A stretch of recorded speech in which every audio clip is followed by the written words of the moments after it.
তোমাকে অন্যদিন এত ভালো করে দেখাবো না, কোনো রকমের করে ছেড়ে দেবো। আজকে ফুল ভালো করে ভিডিও করব, ঠিক আছে। প্রথমে হেড মাসাজ করবে যখন, প্রথমে আমাদের স্টার্টিং হবে কপাল থেকে, ঠিক আছে, একদম কপাল থেকে। আমি কিন্তু আঙুলগুলো নিয়ে বেশি মাথা ঘামাচ্ছি না, এই যে এইটাকে মেন এইটা আমার কপালে, তালুটা, ওকে, তালুটা করলাম। করার পর ওর মাথাটাকে নিজের এখানটাই হেলিয়ে নেবে, নিয়ে দেখো কে রে,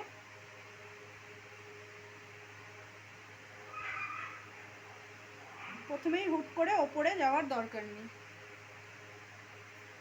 পজ করে দাও, একভাবে তো করো না, তোমরা পাবে না ভিডিওটা যদি দেখতে। পজ করলাম।